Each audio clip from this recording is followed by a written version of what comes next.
Good evening class. आज मैं कुछ दिनों बाद ये वीडियो बना रहा हूँ क्योंकि लास्ट जो 2 टॉपिक्स थे उन टॉपिक में मैंने देखा कि बहुत कम जन ने व्यू किया था और अभी धीरे धीरे व्यूज़ बढ़ रहे हैं। तो शायद मुझे लगा कि it will take some time for you all people to go through the topics, because मैंने आप लोग को बताया था कि अभी जो हम लोग डिस्कस कर रहे हैं वो टॉपिक्स बड़ा ही बेसिक चीज़ है, छोटा छोटा चीज़ बहुत काम आएगा आगे जाके। एंड इसी एक चेन बनता है ना, वो चेन में अगर एक भी चेन का पोर्शन निकल जाए तो वो चेन टूट जाएगा और अंडरस्टैंडिंग प्रॉपर नहीं होगा। और अगर यहीं पे स्टार्टिंग में ही अगर हम लोग को कुछ दिक्कत आए समझने में तो आगे जाके ये बहुत बड़ा प्रॉब्लम हो सकता है। सो इसीलिए मैं चाहता था कि सब कोई ये गो थ्रू करे अच्छे से इस जो जो वीडियोस मैंने अभी तक अपलोड किया है, और तब आगे बढ़ने में हम लोग को थोड़ा सा आसानी होगा।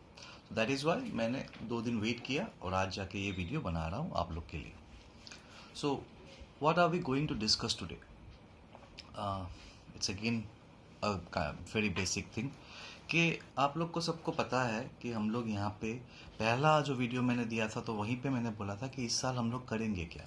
सबसे पहले हम लोग सीखेंगे how to record a transaction, कि एक ट्रांजैक्शन जब बिजनेस में होता है उसको रिकॉर्ड कैसे करते हैं। तो वो एक सिस्टम के थ्रू फॉलो किया जाता है। एक सिस्टम हम लोग फॉलो करेंगे जिसको हम लोग डबल एंट्री सिस्टम बोलते हैं। Double entry system. Why is the word double used here? क्यों हम लोग डबल बोलते हैं इसको?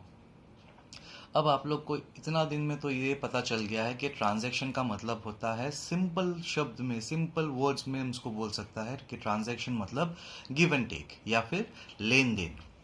सो किसी भी चीज़ में हम लोगों का लेन एंड देन होता ही है, गिव एंड टेक होता ही है। अगर गिव एंड टेक नहीं हो रहा है, अगर एक्सचेंज नहीं हो रहा है, so we can not call it a transaction. Clear? So अगर फॉर एग्जाम्पल मैं जाता हूँ किसी एक दुकान पे, जाके मैं 20 रुपये दे के एक बिस्किट का पैकेट ख़रीदता हूँ, तो मेरे पास बिस्किट का पैकेट आएगा 20 रुपये का और मेरे हाथ से 20 रुपये चला जाएगा। जब ऐसा हर एक ट्रांजेक्शन में दो दो पहलू होता है, one side is giving side and other side is the taking side, so receiving side I mean. So जब जब हम लोग ये दोनों चीज़ रिकॉर्ड करते हैं उस सिस्टम को बोला जाता है डबल एंट्री सिस्टम। और ये दोनों में से कोई एक चीज़ अगर हम लोग रिकॉर्ड करते हैं, एक साइड अगर हम लोग रिकॉर्ड करते हैं जो अपने को ज़रूरत पड़ता है, उसको हम लोग सिंगल एंट्री सिस्टम बोलते हैं। तो सिंगल एंट्री सिस्टम हम लोग बाद में डिस्कस करेंगे बिकॉज इसके ऊपर एक बड़ा चैप्टर है बाद में। पर नाउ हम लोग डबल एंट्री के बारे में जानेंगे। What is double entry system? Double entry system basically means कि एवरी ट्रांजेक्शन हैज़ 2 एस्पेक्ट्स। ठीक है, जैसे एस्पेक्ट्स मतलब वो आपका लेना देना का बात कर रहा हूँ मैं। तो ऐसे करके हर एक ट्रांजेक्शन में 2 एस्पेक्ट होता है। One is the receiving aspect and other is the giving aspect. And recording of both the aspects of a transaction in the books of accounts is known as double entry system.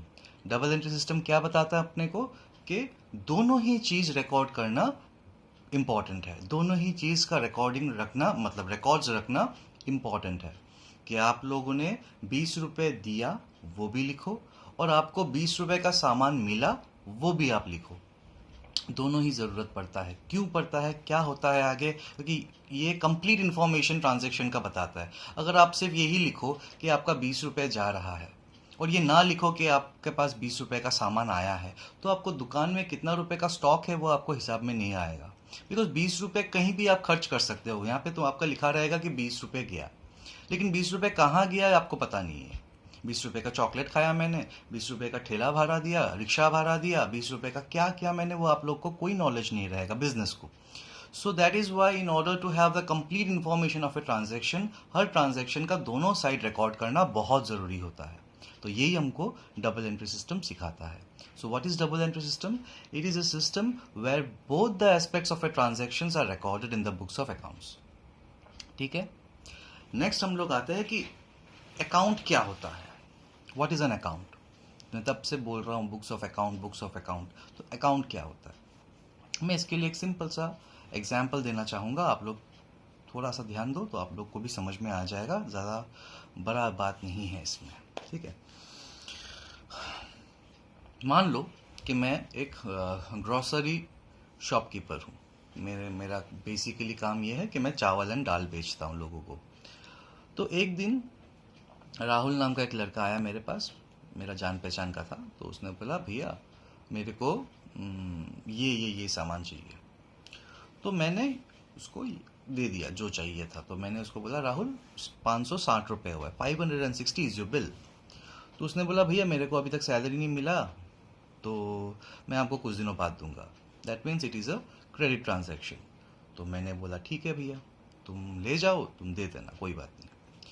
तो आज जो ये transaction हुआ, मान लीजिए मेरे पास ऐसा एक कॉपी है जो मैं बिजनेस का सामान रिकॉर्ड करने के लिए, ट्रांजैक्शंस रिकॉर्ड करने के लिए रखता हूँ। तो इसमें मैं क्या करता हूँ, ये मेरा डेली बुक है, तो जब डेली ट्रांजैक्शन होता है तो मैं रिकॉर्ड करता हूँ। तो मान लीजिए ये तो फर्स्ट पेज है, तो यहाँ पे मैं ऊपर में यहाँ पे डेट लिखूंगा आज का, कि आज इस तारीख को, और मैं यहाँ पे सारा रिकॉर्ड्स लिखूंगा कि आज इस तारीख को मैंने इतना रुपए बेचा, इतना रुपए बेचा, इतना रुपए बेचा, इतना रुपए बेचा, लाइक दैट वे।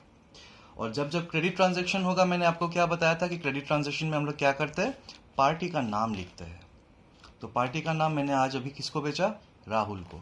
तो जब राहुल का ट्रांजैक्शन हुआ तो मैं लिखा मैंने राहुल 560 रुपीज़, ये डेट है आज का।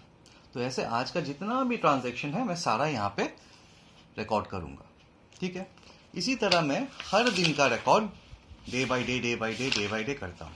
4-5 दिनों बाद फिर आया राहुल, तो 4-5 दिनों के बाद का जो डेट है वो लिखा, वहाँ पे मैं ट्रांजैक्शंस लिखते जा रहा था। दोपहर को आया राहुल, भैया फिर से मेरे को सामान चाहिए, ले जाओ, कितना रुपए का सामान चाहिए, यही चाहिए।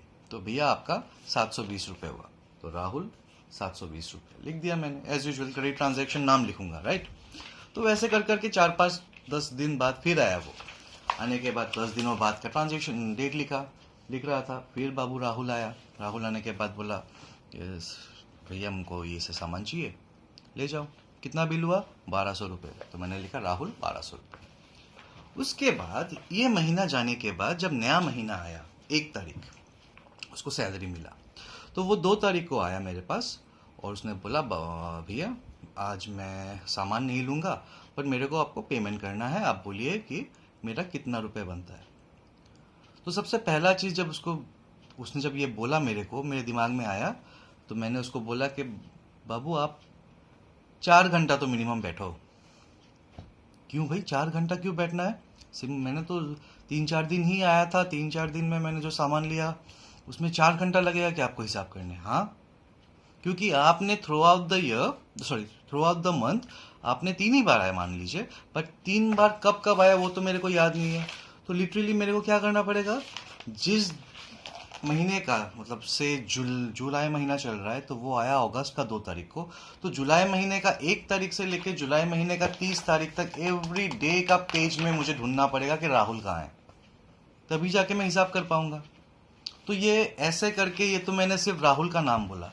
अगर राहुल के जैसा मेरा और 3-4 कस्टमर्स है, तो अगर मैं हर बार और एक ही दिन में वो लोग आए, मान लीजिए आप राहुल का ऐसे सारा दिन में लगा, सारा दिन भर में मैं राहुल का XYZ का मैं खाली हिसाब कर रहा हूँ, तो अगर यही करूँगा तो मैं दुकानदारी कब करूँगा।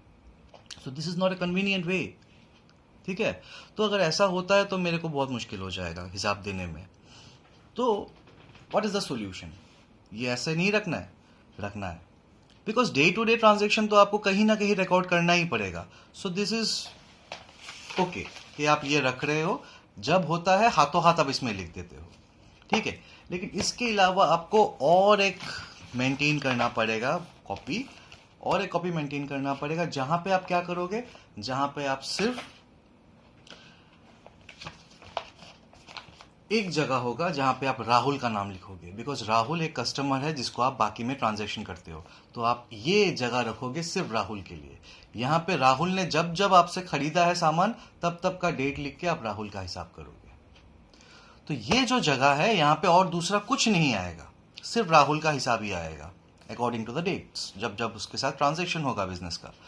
तब इन सच ए केस अगर आप ऐसा कुछ मेंटेन करो जहाँ पे सब राहुल का ट्रांजैक्शन से लिखा हुआ हो, तब जब राहुल आएगा, राहुल आते ही आप उसको बोलोगे भाई 2 मिनट बैठो, आप राहुल का पेज निकालो, टोटल करके दे दो उसको, कितना हुआ आपका bill. So what is an account? Account is a place where similar type of transactions are summarized and recorded. Similar type क्यों बोला मैंने? बिकॉज यहाँ पे सिर्फ और सिर्फ किस टाइप का आएगा ट्रांजैक्शन? राहुल के साथ जो जो हुआ है, राहुल के अलावा और कुछ नहीं आएगा यहाँ पे.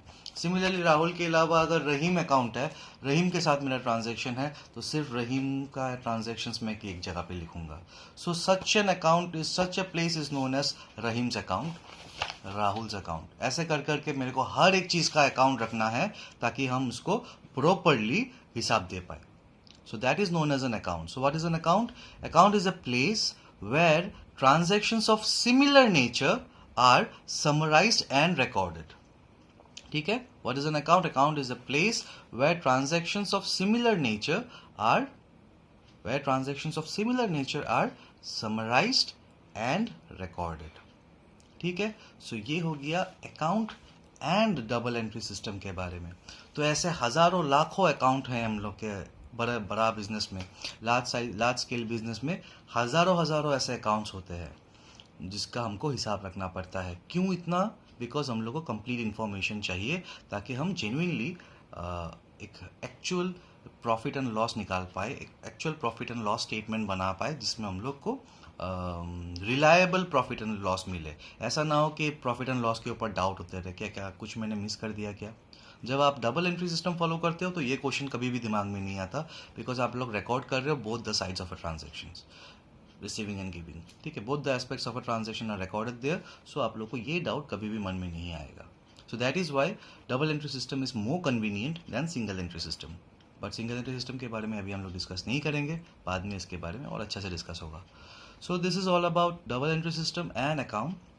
नेक्स्ट क्लास हम लोग जानेंगे बहुत ही दो इम्पॉर्टेंट टॉपिक के बारे में, that is debit and credit.